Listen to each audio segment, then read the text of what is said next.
dos campos com foco em tempo de efetivo exercício ou de serviço. Tá? Diferente de uma planilha comum, esta precisa de colunas que calculem o tempo de efetivo exercício ou o tempo de serviço recuperado. Tá? Essa aqui é a planilha para aquele primeiro cronograma que nós fizemos, só para o tempo de serviço, sem calcular os retroativos, tá? Que é uma planilha muito simples, não tem grandes dificuldades, tá? Bloco A, cronologia do tempo de efetivo exercício. Então você vai ter aqui A1, data de admissão, né, que é o início do vínculo, tempo averbado até dia 26 de maio de 2020, que é os dias acumulados antes da suspensão. Você precisa calcular isso. Por exemplo, do início do vínculo até o dia anterior à entrada em vigor da Lei Complementar 173. Tá? Isso é fundamental. Tá aqui na apostila, página 39. Tá? Depois, o período recuperado pela Lei Complementar número 226, que é a quantidade de dias entre 27 de maio de 2020 e 31 de dezembro de 2021, período máximo de 583 dias que o servidor esteve em efetivo exercício. Ou seja, são 583 dias, tá? Não pode passar disso o período recuperado. Tá? Que é de 27 de maio de 2020 a 31 de dezembro de 2021. Tá? Que é o período da Lei Complementar 173. Tá? Então a planilha é isso. Aí a data da implementação sem aplicação da Lei Complementar 226 de 2026. Quando a vantagem, anuênio, triênio, quinquênio, sexta parte, licença-prêmio, etc., foi ou seria paga sem a Lei 226. Ou seja, é o valor que, é o período, é o valor que, a data que você está pagando, tá? Hoje, tá? Nova data de implementação com a Lei Complementar 226 de 2026. A data retroativa correta após somar os 583 dias recuperados, tá? Então aí você verifica. Aí vem o bloco B da planilha. Qual que é o bloco B? É a apuração financeira, que são diferenças, tá? No início você vai fazer só o bloco A, que se refere ao tempo de serviço. O bloco B, a gente já verifica os valores retroativos, tá? Então vamos lá. Valor da vantagem paga, o valor que o servidor recebeu no contra-cheque, tá? O valor da vantagem devida, o valor que ele deveria ter recebido se o tempo não tivesse sido congelado. Meses de retroatividade, a quantidade de meses entre a nova data e a data do efetivo pagamento, tá? E os reflexos em 13º salário e férias. E qualquer outra parcela que tenha, tá? Agora, o que precisa ser visto é o seguinte: para cada parcela que você tiver que fazer o retroativo, você vai ter que fazer uma planilhinha dessa. Tá? Ela não vai fazer numa única planilha todos os cálculos. Tá? Agora, você pode usar a mesma base de dados. Por exemplo, porque se for anuênio, é um ano. Se for quinquênio, são 5. Se for triênio, são 3. Sexta parte, são 20 anos. Licença-prêmio, são 5 anos. Se for 5 anos, mas pode ser 10, não pode ser 8, depende da legislação.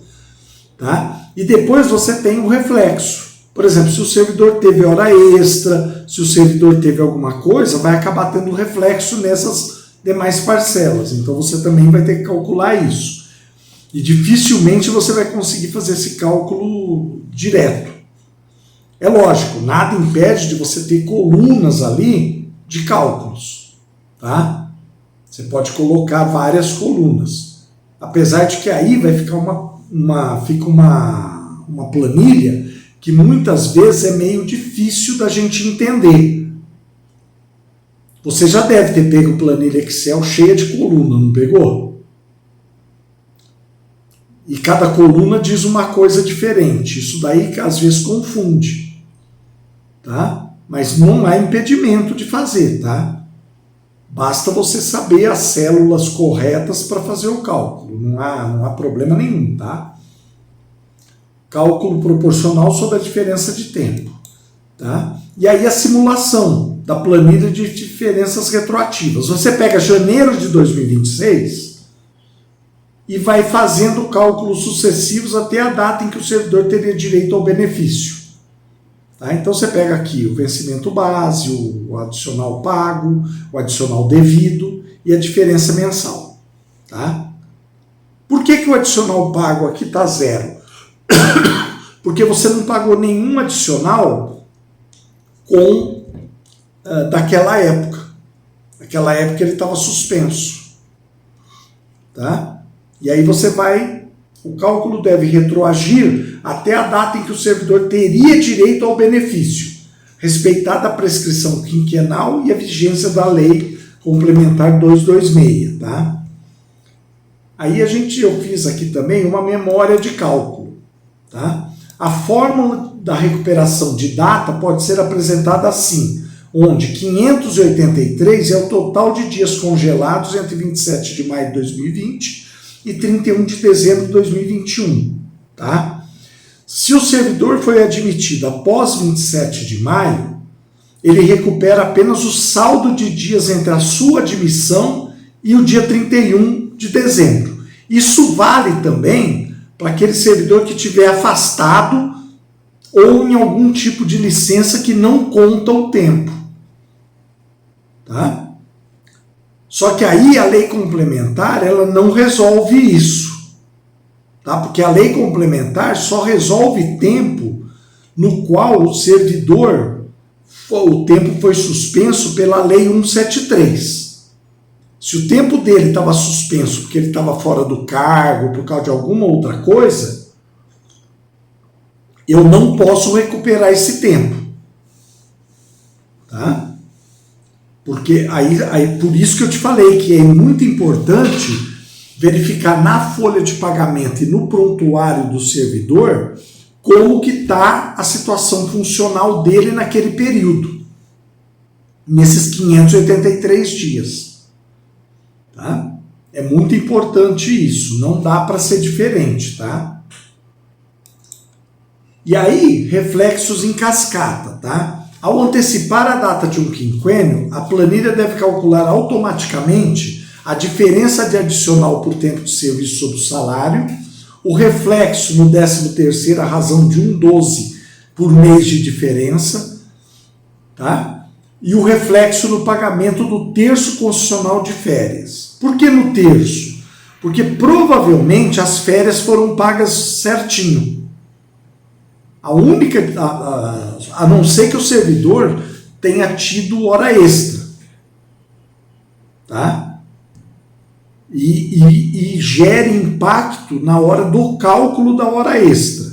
Porque se não gerou, a única coisa que ele teve alguma diminuição de valor foi no terço constitucional. Aí na Câmara, provavelmente, as férias que você pagou nesse período estão todas corretas.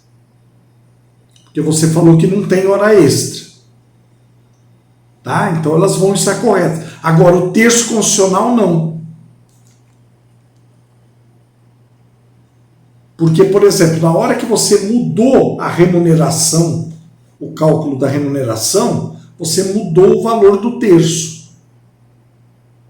Então você vai ter que verificar isso, tá? E o impacto sobre outras vantagens que utilizam o tempo de efetivo exercício ou tempo de serviço como base, licença-prêmio convertido em pecúnia ou progressões funcionais, além de outras que porventura existam. Tá? Porque, por exemplo, vamos supor que a pessoa ela tinha direito a um valor da licença-prêmio. Como não contou o tempo, ele não adquiriu não só a licença-prêmio, como ele também não adquiriu os adicionais que compõem a remuneração para o cálculo da licença-prêmio. Então você vai ter que recompor toda essa base para fazer o pagamento das diferenças. Tá?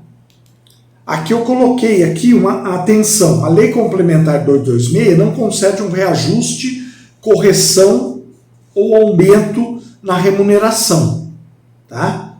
Ou seja, a remuneração do servidor ela não vai aumentar por causa da Lei 226. Tá? Mas sim um reposicionamento na carreira. O servidor avança para o degrau onde já deveria estar se a contagem do tempo não tivesse sido interrompida. O valor a ser apurado na planilha é, portanto, o passivo retroativo. Ou seja, um valor que ele já deveria ter recebido, mas ele não recebeu, porque teve a suspensão daquela contagem. Agora, sempre levando em consideração que se você tiver plano de carreira, não basta só refazer a contagem. Você precisa também refazer verificar se ele cumpriu todos os requisitos na época da progressão dele. Tá?